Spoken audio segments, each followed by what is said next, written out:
to live in New York. You know that, right? And Spade kept looping it, making it instrumental, right? And he was on there rapping. That, when I heard that, that made me want to rap. You know, some of my interviews, people would say, so what a rapper inspires you to rap? I'm like, ask me, you mean what lowrider dude, inspired me to rap? You know, because DJ Vegas, that's what made me want to rap. Be very careful who you talk to, because you'll never know who the informant is, who the cooperating witness may be, and you'll never know somebody who was a friend today may have been flipped the night before and become your enemy tomorrow.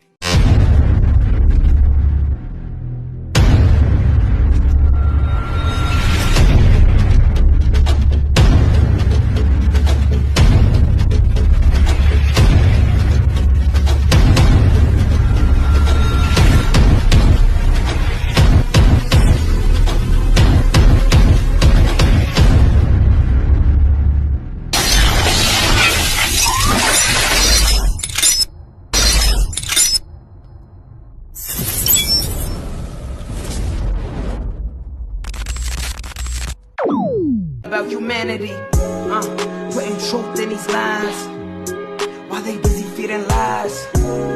When you got that tunnel vision, gotta open up your eyes. Wake up and go to sleep. Man, I'm praying all times. And to my guys, ain't no other side. This for my brothers, I'ma pray with y'all shine. Lock the door. Go ahead, lock the door. Lock the door. Go ahead, lock the door. Yeah, you already know.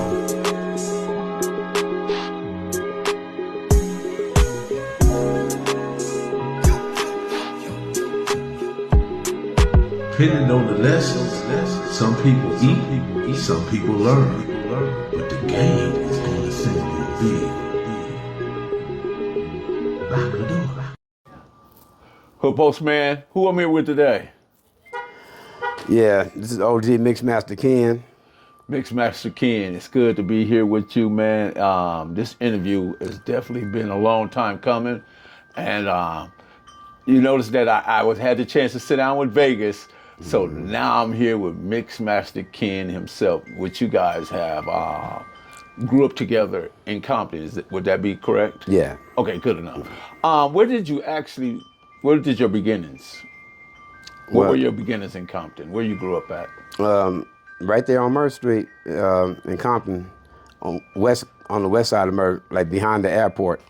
Yeah, when I was born, they brought me there, and that's where I went to my elementary, junior high, and high school, years and stuff, What year are we talking? What did you?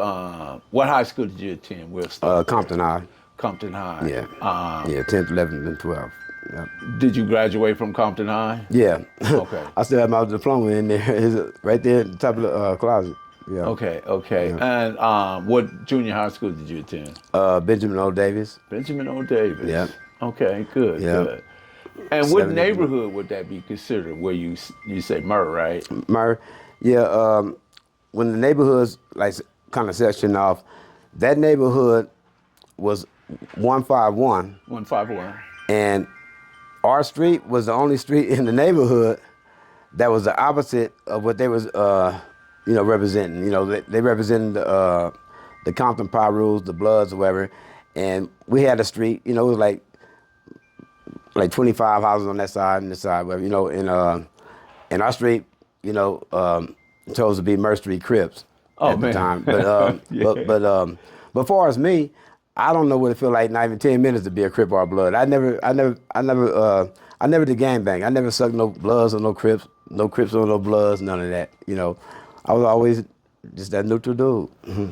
It's crazy. I had to actually, did you know Cookie Seymour? Because he lived on 152nd, which was a good friend of mine. He now rest in peace. Absolutely. They call him Cookie. Cookie Man. Yeah, absolutely.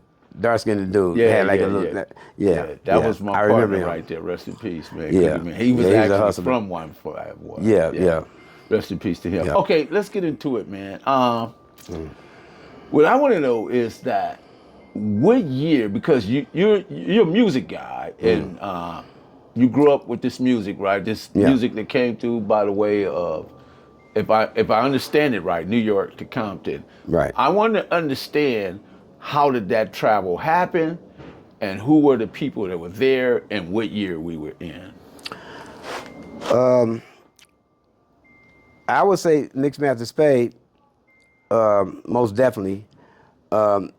Mixmaster Spade, he would travel back and forth like every summer or whatever to New York, because his grandmother lived in New York, in Jamaica, Queens. So he would always go out there to visit his grandmother. You know, at one time, his grandmother wanted him to stay out there and go to school for like a year, which he did. And when he came back in '79, you know, he was calling himself Mixmaster Spade. We always called Tony Spade, you know what I'm saying? Because the gold cap on his tooth, you know, they had a spade symbol, you know what I mean?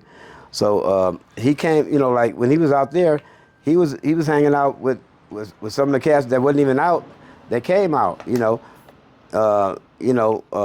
Curtis Blow, quite a few of them cats, you know, that was like became big rappers and stuff, you know.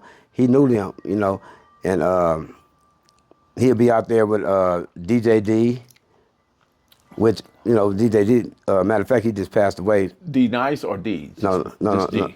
D. Okay. Yeah.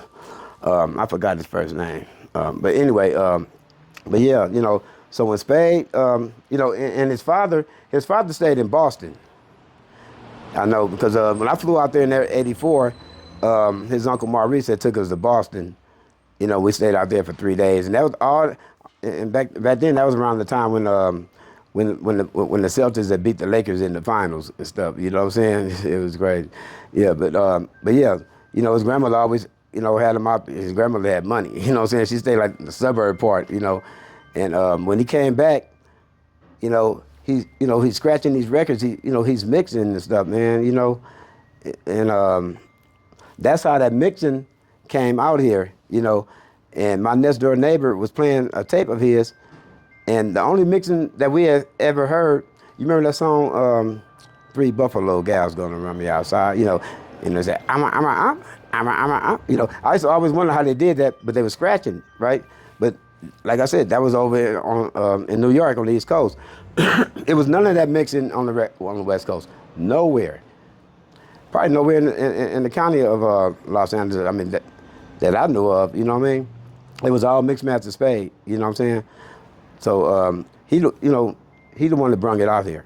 So would it be fair to say you guys were the first mixers actually in Compton, or maybe even Los Angeles? Well, I'm gonna say it like this. I know I could vouch for my city, for Compton, the city of Compton, and more likely, you know, the county of Los Angeles or whatever. You know what I'm saying? You know, it's like, far as being known for doing it, it was Mixmaster Spade. You know what I'm saying?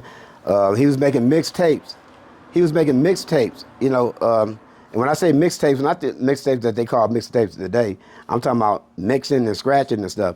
And my next door neighbor, he came in his car and he said, "Hey, listen to what Spade made. Listen to this tape." And it was the message. You know, it was like, rats in the front room, roaches in the back. Chicken rats in the front room, roaches in the back. Chicken rats, chicken, rats. And I said, damn, how you make? I said, oh, that's tight. You know, we never heard nothing like that, right? I said, you talking about Tony around the corner? Spade? He said, yeah. I said, dang. He said, yeah, he got his turntables up there, you know, he be mixing and stuff, you know, on there, right?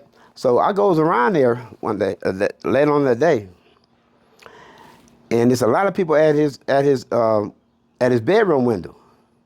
And I'm right there, and I'm trying, you know, I was always short and little, you know, real short, and I'm trying to look and stuff. I can see Spade, and I can see him, you know, I can't see the turntables or nothing, but, you know, I can see the body movement. And he was like, you know, mixing them records and stuff, and it was in vibes and stuff, whatever, you know.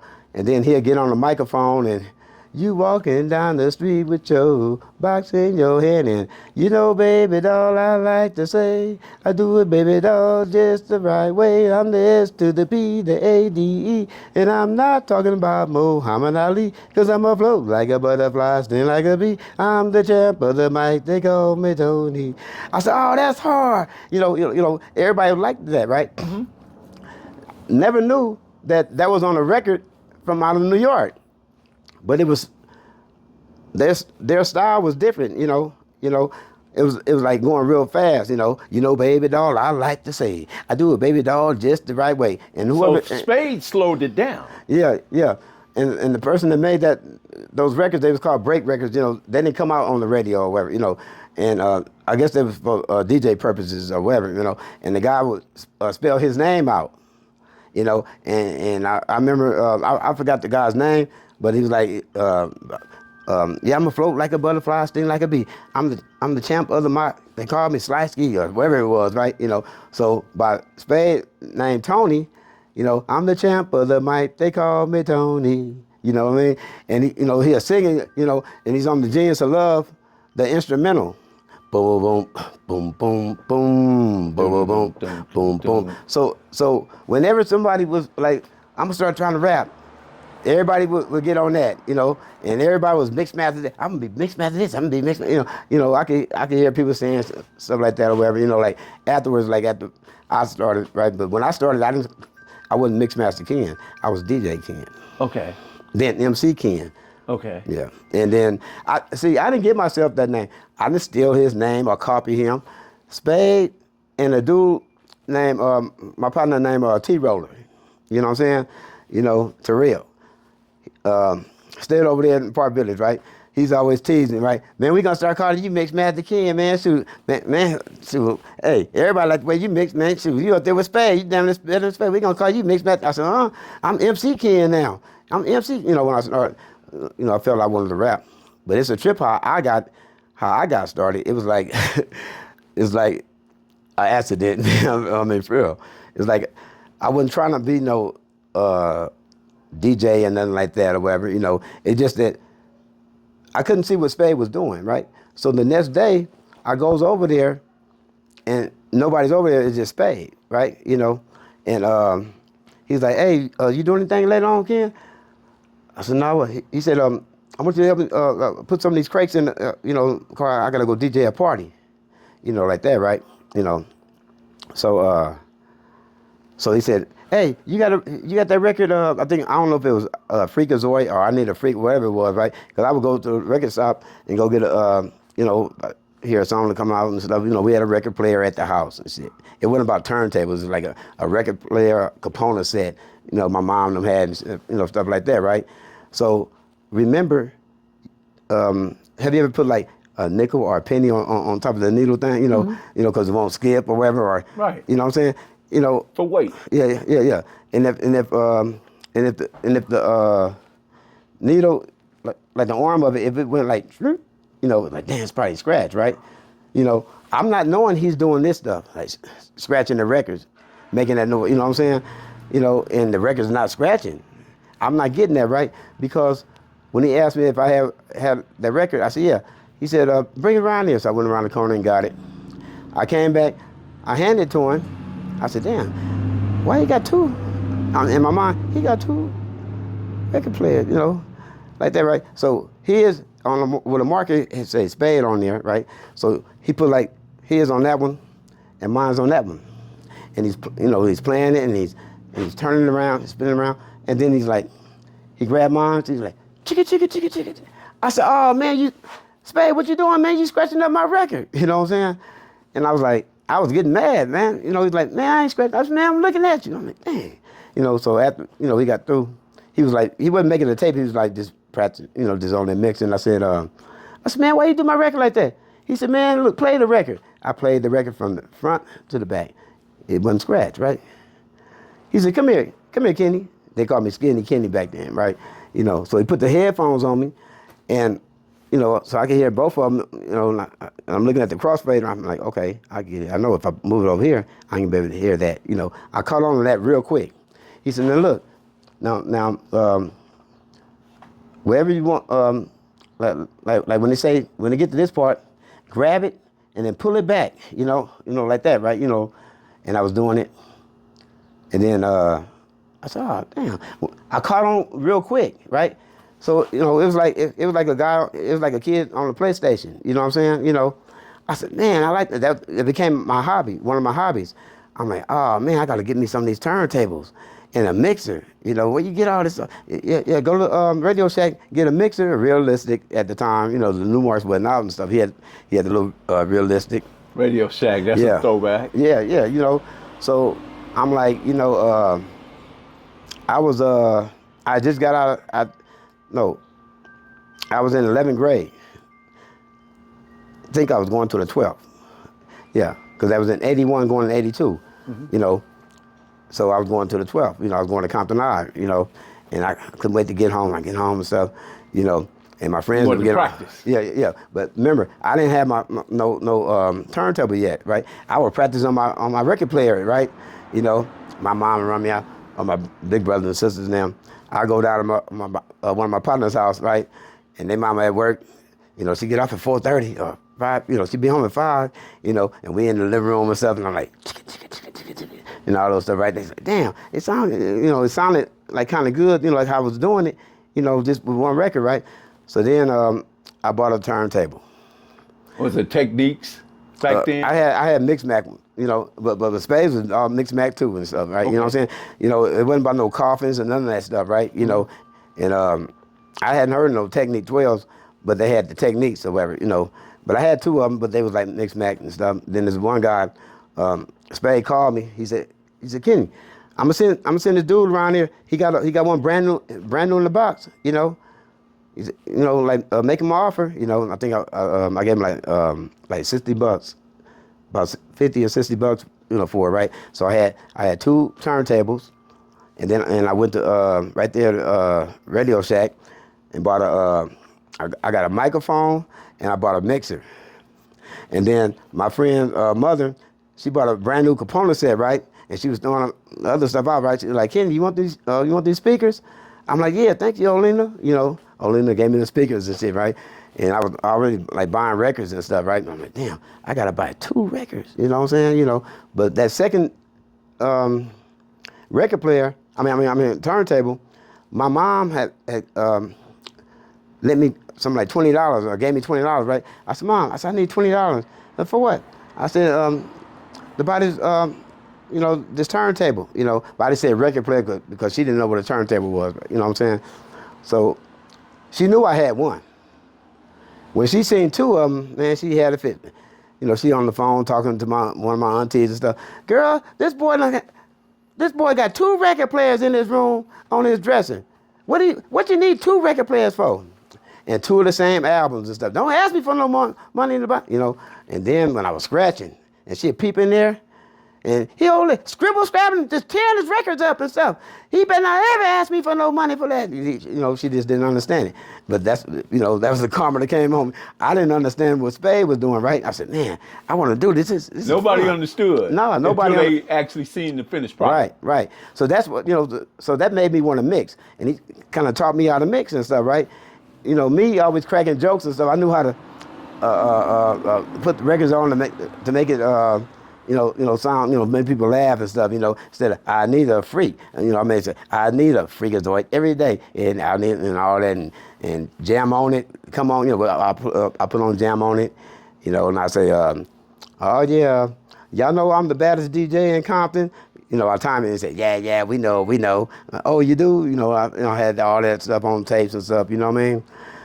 But that's actually how I got started, mixing and stuff, right? It wasn't about rapping. We wasn't rappers at first, we was like mix masters and shit, right?